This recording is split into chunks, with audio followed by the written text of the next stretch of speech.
Okay, so we are glad that you guys are joining us. This is kind of a table talk. We're going to just talk a little bit about client interface. We're a creative team, and we deal a lot with different clients, all kinds of different clients. So what I wanted to do was just put out there what's like, what do we have to do when we get a new client? What do we have to, how do we approach them? What should we expect? And what's our job as marketers? Anybody? Yeah. There's a lot of different stages of being a business owner or even being on the marketing decision-making team for a larger business. You could be just starting out with a completely new empty canvas. You need a logo, you need branding, or you could be like established for the past 20 years like we are and wanting something fresh, something new, maybe a new website, maybe a whole new marketing strategy campaign. And every week we're getting people like that, just a broad range, anywhere in between, coming in our door and bringing their situation to us. What would you say is more complicated, starting fresh with a new client or starting with an existing client? In our experience here, I would say it's more complicated starting fresh, because usually clients don't really know what they want, but if they already have something to work with, that gives them that baseline of I at least have this. Usually they would want recommendations on how can I improve what I currently have. Right. Or if they already have something, maybe they know that there's a problem they need to solve. Like nobody knows what we do, or Right. we're not selling anything. And when we use the term like complicated for somebody who's just starting out with a whole blank canvas, they're starting out from scratch, by complicated, we mean it takes a lot of listening and understanding where they're actually at, because we don't have anything to base it off of. We can't say, okay, looking at your website right now, this is where you are now, this is where we're going to... We have to figure out, just by talking to them, where are you right now? And the other thing you have to figure out is okay, so how are we going to get along? Right. How are we going to mix? Because you don't want to have a bad fit. So if it looks like they are going to need maybe just a freelancer to do something for them, you want to make sure that our relationship is going to work out well, especially for a big marketing campaign, especially for a website. That's something that you want to get a good feel for. And sometimes it just isn't a good fit. Right. We've had that. Yeah. And it's not good for either side if that's the case. So it's also our job. It's on us to make sure that when they come in, us having the understanding of what the future of their marketing could look like, to be able to just be honest with them and say, here's exactly what we recommend for you, for where you're at, where your budget's at, what you're wanting to do in the future. Budget has a lot to do with it. It does. Because we know how much work is going to be involved to get them to where it would be best for them to be. Right. And we're not going to recommend something that we don't believe is going to be successful. Right. But then when the subject comes up of what kind of budget they have to work with, that's when we have to readjust. Right. And that can be, but before we get to that, I wanted to bring up the notion of getting to know their personality, to know the personality of their company, because sometimes they have a gut feel of how they want to project themselves. They have a favorite color, and it may not be the color that we would have picked for their company, right? But it's their company. Right? And so we have to find out, okay, how much are we going to be able to speak to them without them being offended or thinking that we're trying to take control away from them. Right. They're like, this is my company. Who are you to tell me what I need to do? Right. So, So talk a little bit about what's the right way to engage in that kind of conversation so that you don't start a fight. Yeah. I find just kind of starting off any meeting, just kind of with a chill vibe, and like really asking about them and their experience in the industry. Because it's not just their personality, but the personality that is common in their industry that's going to be a big part of positioning that company. So I find that just talking with them, getting to know them, and feeling them out, because people will tell you all about themselves if you're willing to talk to them. And really, all the different clients that we have, they specialize in certain fields. We're never going to be experts in their fields. Right. So they're really the expert in their field. They probably have dreamed about that field, gone to school for that field. They have friends in that field. They know their customers better than we will ever know. They listen to podcasts about that field. Right. So we have to hear what they're saying. And I said earlier, before we get in a fight, and I use that term when I'm talking to new clients, is I will literally say, okay, we're going to do some design work, but at some point we're going to get in a fight. Right. And it's because you might want to do something that we think is wrong. And so I want to let you know up front that we are going to be, we're going to position ourselves like that.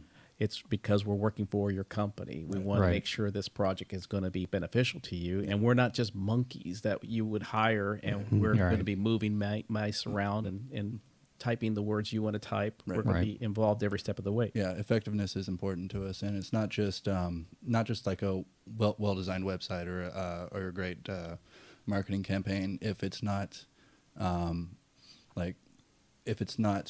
implemented well. Like if we're not if they're not wanting to spend anything on actually getting the product out there, like getting the video out there, then they just spent this on a great video that's not got any viewers, because it's just sitting on their Facebook page. Right. And so that's part of what we really push when we're advising clients, is like, here's an effective product that we can make for you, but also here's how to use it best.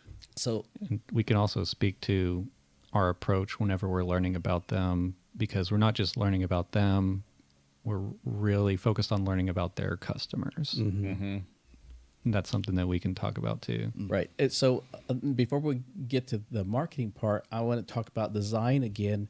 And I'm thinking about, we go from oil field industry to dental, to salon, To church. So we go all these different genres. And so what is it like as a designer, from a designer's point of view, what is it like having to make those shifts? And is there a process of like, okay, I got to get my mind into that frame of thinking, because you can't, take and go from a salon to a oil field industry and you Use have the to same. Yeah. you have to make a modification. So what is an effective approach to make that shift? Well, it's a little tough because on some level, all industries, as far as design goes, they all share foundational elements. That design is just design. So things like contrast, color, typography, layout, that's going to be shared across all industries, because those are just foundational elements of design. But as far as getting looks and textures and things like that, I think it's just important to look at their competitors and see what their competitors are doing. Looking beyond, like if we're designing a website, looking beyond just other website designs, but if there are like print publications that are, hot in the industry, looking at how they design for those. Just getting a lot of inspiration from different media, I think is important. You mentioned texture, you mentioned typography, color. So when we're talking about those ingredients, them in and of themselves are very deep subjects. Right. Like when we're dealing with color, sometimes we spend a lot of time thinking about what's the right color for this particular. In fact, we're working on a client right now. We won't mention names, but they came to us with a already built. It's a brand new company, so they came to us with a logo design, which has already been built and established, and they said this is what we're going to use. We didn't have any part of it, and so And that happens often. it does. Yeah. It does. And so when we decided to go ahead and start thinking about the design for their website, and we were faced with these colors, it affected. It affected our creativity. And we're like, oh my gosh, what are we going to do? Right. Yeah. A lot of creativity is within a box, though. So Yeah, a lot of exactly. the best inventions happen under constraints. Exactly. Yeah. Mm-hmm. Exactly what I was about to say. Oh. It's sometimes someone's best work happens within a set of parameters. I mean, I personally have like blank page phobia. Like if I have complete blank canvas, then I can freeze up and be stuck with choice paralysis for a while. Yeah. And so it can be kind of a boon sometimes. Sometimes it's as an experiment. It's nice if you do have a blank canvas to just give yourself fake constraints, Right. Yeah. just to get the ball rolling. Like a prompt or Yeah. a palette or So over time, things change. I've been in the industry for, this company we started in 1999. And in that time, I think we built our first website was in 1999. Yeah. And if I think back, we probably have a record of that website. We probably find it. Yeah. But it was completely different than what you would build Yeah. today. A This was- 1999 website. Right. Yeah. It was front page, frame Microsoft slices. front page, Yeah. and I think it was called front page. And you used a tool called Dreamweaver, or what was popular at the time was Flash, and it was animated, and it was fixed to the computer screen, and things moved around from there. So we don't do that anymore. After that, it moved. I think it was around 2003 that content management systems came into existence, and the way of WordPress, design- for example, would be one of those. Yeah, and the way that it was designed at that point, now you weren't really designing in terms of like doing a Photoshop layout and then slicing it and making it a working website. Now you were designing with components and fixed placement. So over time, you have to adapt with the new designs. How do you keep up with that? How do you stay fresh with what's the acceptable look and what's the industry standard? What are some of the tools or things that you reflect or look at to keep modernizing our delivery of design?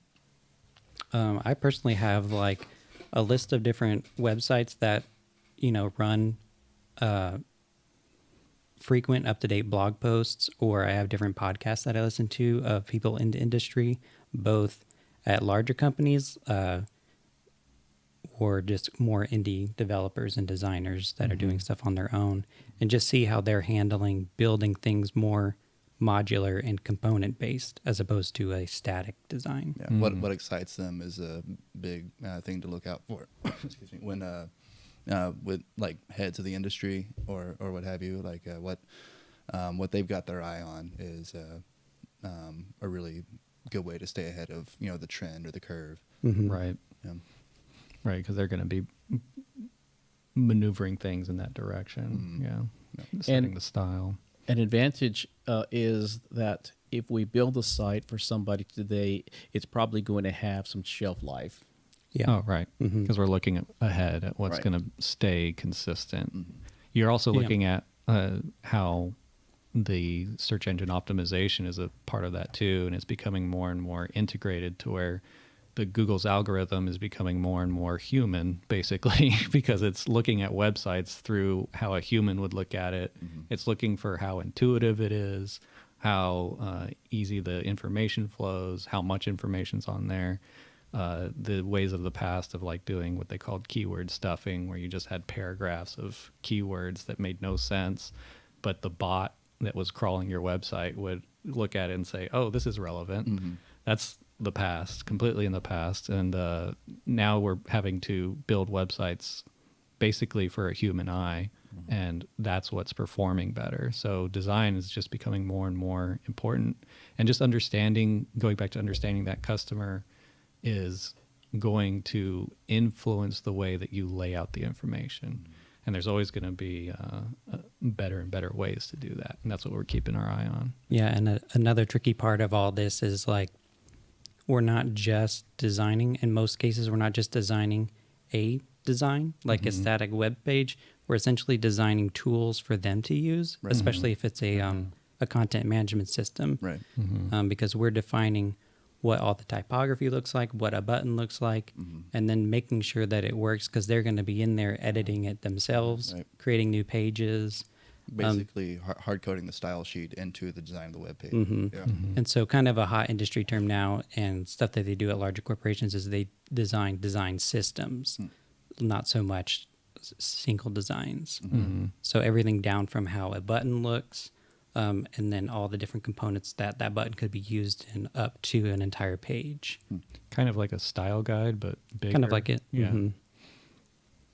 So now, in the event that we have a new client come in and we're working with their stuff and it doesn't go well, so what are some of the things that we do to ensure that we're delivering what we said that we would deliver? Bringing expertise to the table, try not to cause an offense with them, but inevitably, occasionally you hit. Right. There's, of course, there's going to be like certain pitfalls and things we'd want to look out for ahead of time. A lot of times when we're meeting to discuss like a new design, whether it be a website or print material or anything, we want to be talking with as high up a decision maker as possible, or at least somebody who has a good understanding of the decision maker and is able to represent them.